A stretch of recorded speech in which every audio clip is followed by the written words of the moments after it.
प्रिय विद्यार्थियों, मैं गुरमीत सिंह, सह आचार्य हिंदी विभाग, राजकीय महाविद्यालय बूंदी। आज के मेरे ई व्याख्यान का विषय बीए तृतीय वर्ष हिंदी साहित्य, द्वितीय प्रश्न पत्र के अंतर्गत आधुनिक हिंदी निबंध में संकलित दूसरा निबंध धर्म और समाज, जिसके बारे में हमने पूर्व के वीडियो में भी इसका अध्ययन किया था। आज हम इससे संबंधित कुछ महत्वपूर्ण अति लघुत्तरात्मक प्रश्न, जो छोटे छोटे होते हैं लेकिन अत्यंत महत्वपूर्ण होते हैं, उसके बारे में आपसे चर्चा करेंगे। पहला प्रश्न, गुलेरी जी द्वारा लिखे गए निबंध का नाम लिखिए। प्रश्न पूछा जा सकता है कि गुलेरी जी द्वारा लिखे गए निबंध का नाम जो आपके पाठ्यक्रम में संकलित है, उसका नाम बताइए। तो उसका उत्तर होगा, गुलेरी जी द्वारा लिखे गए निबंध का नाम धर्म और समाज है। दूसरा प्रश्न यहाँ पर बनता है, गुलेरी जी का पूरा नाम क्या है? तो आपका उत्तर होना चाहिए, गुलेरी जी का पूरा नाम चंद्रधर शर्मा गुलेरी है। प्रश्न तीसरा, धर्म और समाज निबंध का क्या उद्देश्य है? जिसका उत्तर हो सकता है, धर्म और समाज निबंध का उद्देश्य इस बारे में विचार करना है कि समाज के लिए धर्म आवश्यक है। प्रश्न नंबर 4, क्या धर्म की समाज के लिए आवश्यकता है? इस प्रश्न पर विचार करने की आवश्यकता क्यों हुई? जिसका उत्तर यह हो सकता है कि पूर्व और पश्चिम के समाज में धर्म की आवश्यकता के बारे में अलग और विरोधी मत हैं। इसी कारण इस बारे में विचार करने की आवश्यकता महसूस हुई।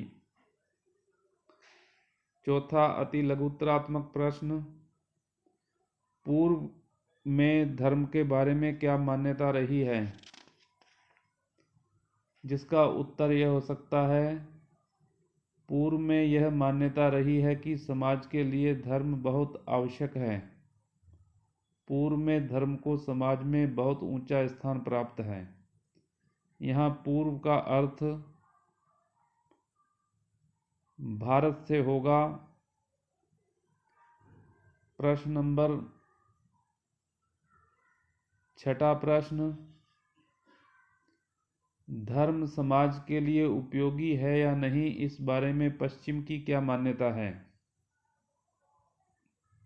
जिसका उत्तर यह हो सकता है, पश्चिमी सभ्यता भले ही समाज के लिए धर्म का विरोध न करती हो, फिर भी वह समाज की उन्नति के लिए तो धर्म को आवश्यक नहीं मानती है।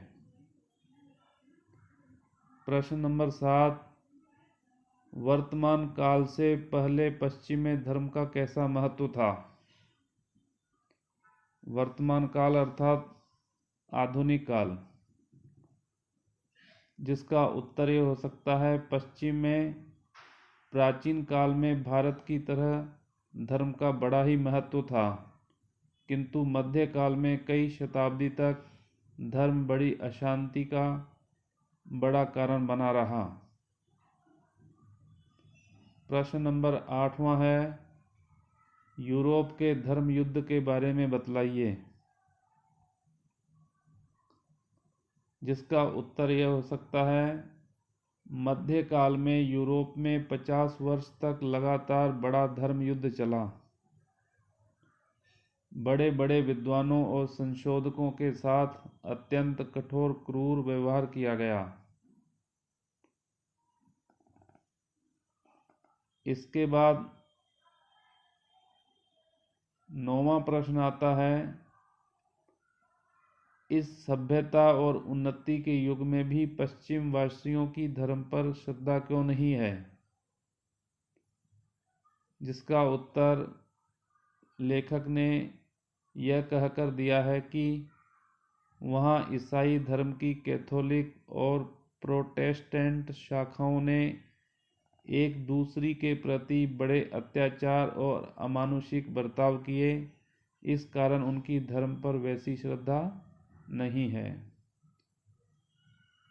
प्रश्न नंबर 10वां, पश्चिम में शासन सत्ता में धर्म का क्या दखल है? जिसका उत्तर हो सकता है, पश्चिम में धर्म की सीमा नियत कर दी गई है, वह शासन सत्ता में कोई बाधा नहीं डाल सकता। 11वां प्रश्न है, पश्चिम में धर्म के बारे में व्यक्ति को क्या स्वतंत्रता प्राप्त है? यह भी महत्वपूर्ण प्रश्न है क्योंकि ये पश्चिम के बारे में पूछा गया है इसमें। जिसका उत्तर ये हो सकता है, अब धर्म व्यक्ति स्वातंत्र्य सामाजिक प्रबंध में बाधक नहीं रह गया। व्यक्ति को यह भी स्वतंत्रता प्राप्त है कि वह चाहे किसी धर्म को मान सकता है। पश्चिम का अर्थात यहाँ यूरोपीय देशों से लिया जाएगा। प्रश्न नंबर 12वां, किस प्रकार के भारतीय यह कहते हैं कि धर्म की सीमा नियत कर दी जानी चाहिए? जिसका उत्तर है, पश्चिम की शिक्षा से प्रभावित भारतीय भी यह कहते हैं कि धर्म की सीमा नियत कर दी जानी चाहिए, जिससे आगे वह पैर न फैला सके। अर्थात कहने का अभिप्राय, जो लोग पश्चिमी शिक्षा से प्रभावित हैं उनका मत है कि धर्म में कट्टरता नहीं होनी चाहिए, उसकी एक निश्चित सीमा होनी चाहिए। प्रश्न नंबर 13वां, मतवाद से जो पृथक न हो उस धर्म के बारे में लेखक का क्या विचार है? जिसका उत्तर यह हो सकता है, जो धर्म मतवाद का प्रवर्तक हो उस धर्म को नहीं मानना चाहिए, ऐसा लेखक का विचार है। धर्म तो मतवाद से अलग ही रहना चाहिए। प्रश्न नंबर 14वां, विदेशियों के आने से पहले तक हमारा धर्म कैसा था? जिसका उत्तर है, विदेशियों के आने से पहले तक हमारे यहाँ धर्म शब्द मत या संप्रदाय के अर्थ में प्रयुक्त नहीं होता था। प्रश्न नंबर 15वां, किसी भी पदार्थ का धर्म क्या है? ये काफ़ी महत्वपूर्ण प्रश्न है। जिसका उत्तर लेखक ने कहा है, किसी भी पदार्थ का स्वभाव ही उसका धर्म है। जैसे पशु का धर्म पशुता, वृक्ष का धर्म जड़ता और मनुष्य का धर्म मनुष्यता है। प्रश्न नंबर 16वां, लेखक ने मनुष्य की क्या पहचान बतलाई है? जिसके उत्तर में लेखक ने कहा है कि मनुष्य वह है जिसमें मनुष्यता हो। मनुष्यता की पहचान ऐसी बुद्धि है जो कल्पना से मुक्त होकर उचित निर्णय कर सके। प्रश्न नंबर 17वां, संसार में शांति और व्यवस्था रहे इसके लिए लेखक ने क्या उपाय बतलाया है? जिसका उत्तर यह हो सकता है, संसार में शांति और व्यवस्था बनाए रखने के लिए लेखक ने सबको अपने अपने कर्तव्य का पालन करने का सुझाव दिया है।